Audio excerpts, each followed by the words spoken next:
Let's talk about the best book I've read this year and one of the best sequels that I've ever read in my life. My name's Tyler. This is Tyler Reads Books, where we talk about the different books and journeys we are on.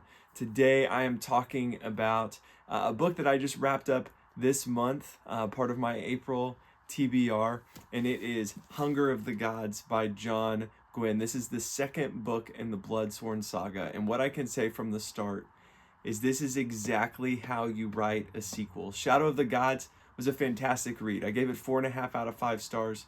I loved everything that John did in that story, building up the characters and getting us through the world. It took me a while to get into it because a lot of the ideas and concepts of Norse mythology were just way different than what I'm used to, but really liked how the story concluded. And so then when I picked this up, this just took everything that he did in Shadow of the Gods and built onto it even more. So we got deeper character growth, deeper narrative, deeper storytelling, just stakes got higher. Everything continued to just get bigger and bigger and bigger in this story. I was completely blown away at how much I loved this book, and I cannot wait to dive into spoilers and talk about it. If you have not read the Bloodsworn Saga, then now is the time to pause, go pick up those books, read them because they are so good. But if you're here, I'm assuming that you have read it or you are considering reading it. I'm going to tell you right from the start, this book's 5 out of 5 stars for me. It is my favorite book that I've read so far in 2026. I can't wait to read the next one. But what I want to do is talk some spoilers, talk about the things that I really loved about this story and about this book. And the first thing that I think John does really well is writing different character POVs. And when you're in each POV, it feels completely like a different character with different motivations, different emotions. It doesn't ever feel like you're reading the same person just in a different part of the world or on a different mission or objective. Everyone feels different. And so I'm probably going to butcher these names, but these are how I say them in my head. We have the POVs of Orca and Varg and Elvar, and then Bior and Gudvar. And what I will say is, coming out of Shadow of the Gods into Hunger of the Gods, Orca and Varg carry the story for me.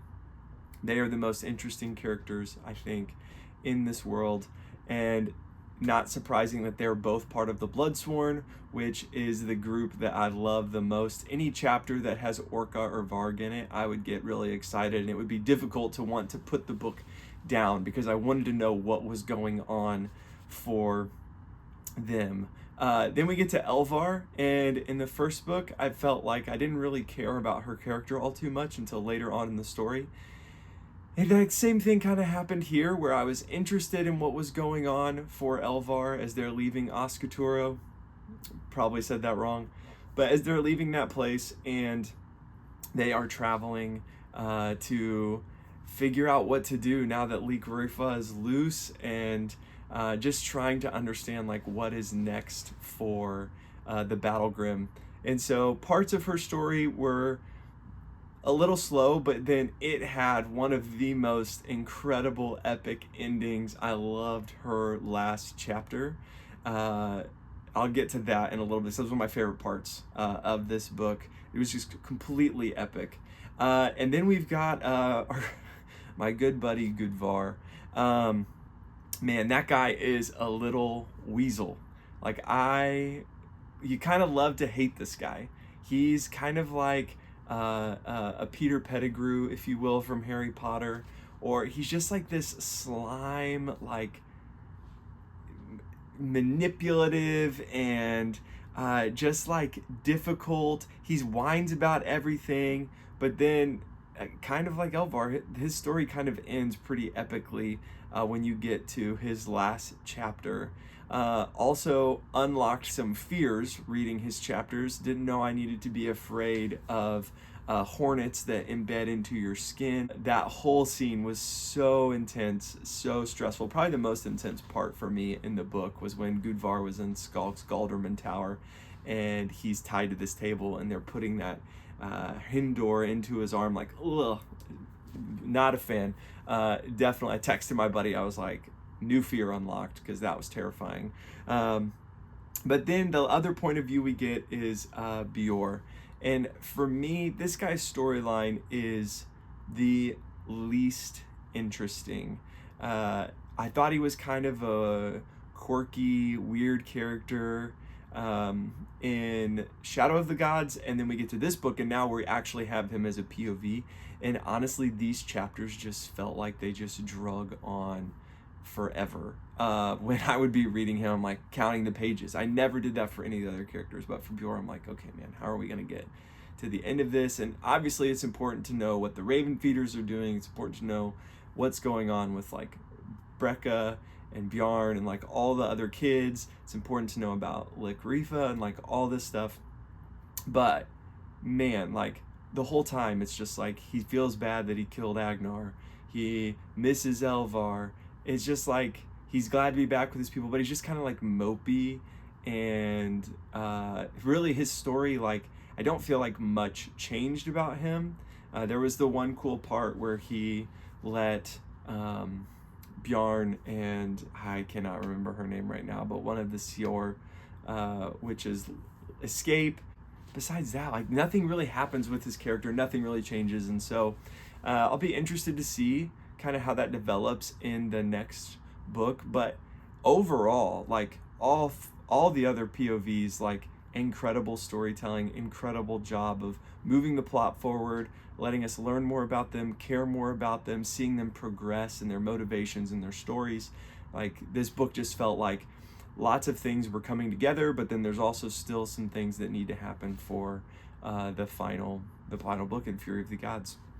And so talking about the plot, like we see all of these characters picking up right where they left off in Shadow of the Gods. They are continuing their different quests. So whether the Battlegrim have taken all of their rewards and trophies from Oscutoro, and also a new god that is traveling with them in Ulfir and Skold, that are now like thralled to them. That part was super interesting to me, that you've got like the inverse of now the past gods are having to serve the people. Kind of an interesting concept there. But you've got them, and then you've got the Bloodsworn who are going out to get Vol back to Glornir, and then you've got Orca still on her mission to go and get Brekka.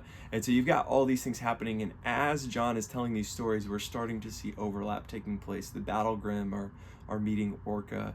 We're seeing the Raven Feeders begin to interact with other people. We're seeing Gudvar like interact with everybody in this world, which is kind of interesting now that I think about it, that he's met a ton of these different groups, but they might not realize his significance or his importance in the world and what is actually going on right now. But we see all these meetups taking place, and what I love about John's storytelling is it doesn't feel forced. It doesn't feel like he was trying to get to these points where these characters would meet each other. It just felt natural that in their stories and what they were doing, that they were crossing paths, that they were fighting or helping each other or having these face-off moments. And so it just felt like the plot progressed naturally. It didn't feel like he was trying to get us anywhere or do anything specifically to move it along. It just felt like it was doing that on its own. And so when we get to the end of the book, we get these really interesting like final moments and chapters. We get some resolution to some people's stories, but then also some pretty big cliffhangers. So we leave the Bloodsworn. They're in the south in Iskandar and have just come to some new truth and realizations that there are other things going on down there that I hadn't even realized nobody else in Vigro is thinking of or talking about.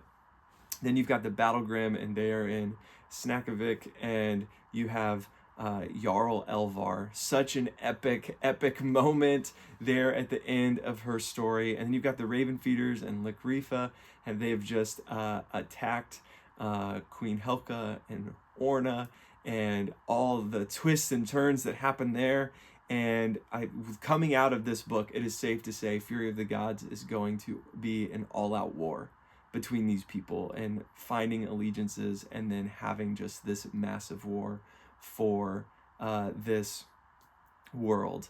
Some of my favorite moments in this story, heartfelt moments like Einar and the orphans among the Bloodsworn. Like, just love the interaction where he sneaks all of the kids onto their ship, and then Glornir knows he's doing it, and so he lets them keep the orphans with them, and they've kind of become a part of the Bloodsworn. Like, I just love seeing this family of warriors that have been brought together, that stand by each other, that fight by each other, and that now have adopted in these orphan kids. And it's just so interesting to see like these fierce, feared warriors that are caring so deeply for these orphans. So I love that part of the story. Also super interesting that Rhoda has been alive the whole time and basically just been feasting and having people serve him and kind of hiding out. So like how Lakarifa has been alive the whole time, but stuck in a prison, Rhoda's just been like chilling in the world, hanging out, kind of like a little rat that he is. So that was an interesting reveal. The end where we get to see Glornir reunited with Vol, and then Vol just go on a complete rampage all throughout Jaramir's camp. Like, just so epic to see how strong she is. And I don't know if it's going to get into it in Fury of the Gods, but it's interesting to me to know why Vol and her sister Uspa are so powerful compared to all of the other like magic users. They've kind of hinted at that and alluded to that so far in the first two books, but don't really know why they're so powerful. So I'm hoping we kind of see the culmination of that in Fury of the Gods. But then when Elvar shows up to her dad's basically kingdom and is like, these are the things I want, these are the stipulations, and he's like, no. And then Ulfir becomes the wolf and eats her dad, and then she kills her brother, who is trying to rule now and kill her, and everyone starts chanting Jarl Elvar. Such an epic moment for her story, and excited to see how she's gonna do, going from basically just being a soldier in Shadow of the Gods and the beginning of this book to then leader of the Battlegrim and now a Jarl over Snakovic. Like, how, like, what, she's got to now lead all these people and protect all these people, and it's what she's always wanted, but how is that going to play out for her? I think John's going to push into that in Fury of the Gods some more. The most shocking moment to me, besides the very end, which was so just tragic too, but Jarl Sigrun betraying Queen Helka. Like, did not see that coming. But then I remembered what she had told Gudvar before he went to meet with Lakarifa and the Raven Feeders and all them. Like, I remember that she was like, we always have to have the upper hand. We have to like play our cards right. And I mean, she did. She literally killed Queen Helka. And I just like, I was sitting in my living room reading, I was like, oh my gosh. Oh my gosh. Like, to me, this whole time, they had felt like insignificant. Like, Sigrun was important for a little bit, but insignificant. Gudvar, basically an insignificant little weasel the whole story. And now you realize, like, oh, they're kind of running stuff behind the scenes. They're doing a lot more and putting on like a facade to make people think they're not as powerful as they seem. So super interesting. Very surprised by that.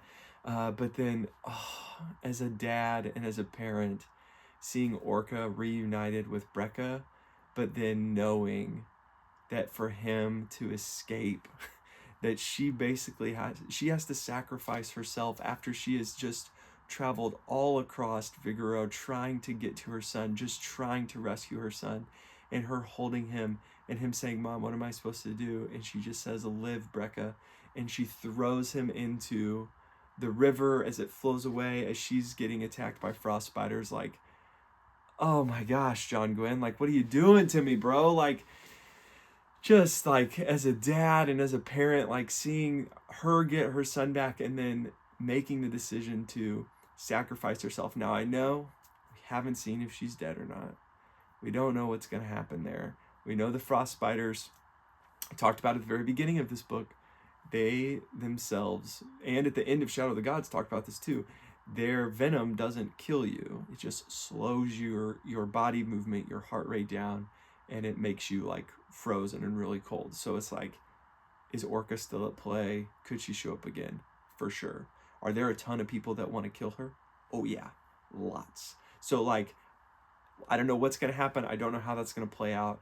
Hopefully, like, Brekka meets up with the thrall that has all the horses there. Seun, I think is how you say her name. Hopefully, Gunvar and Lif and Halja find their way to Brekka and they're able to help him. I'm curious to see, like, is there going to be a time jump that happens after Hunger of the Gods into Fury of the Gods? Totally could be. There wasn't one before, but will there be one now? I'm really excited to read the next one. I don't know when it'll be. I'm on hold at the library for it, but I'm just loving this series so much. And if you have watched through this video with me, if you've read this or you're just interested in it, talking about it, I just want to say thank you for watching. Thank you for being here. If you would like the video, that would be amazing. If you feel compelled to subscribe, that would mean so much to me. We're just trying to build a community here of people that like books, want to talk about books, all different types, genres. And so I'm curious from you, question to end the video, have you read the Bloodsworn Saga? Who's your favorite character? Have you read it, and who is your favorite character? Let me know down in the comments below. And if you haven't read it, I cannot recommend this enough. If you've got room on your TBR this year, I would encourage you to add the Bloodsworn Saga to your list.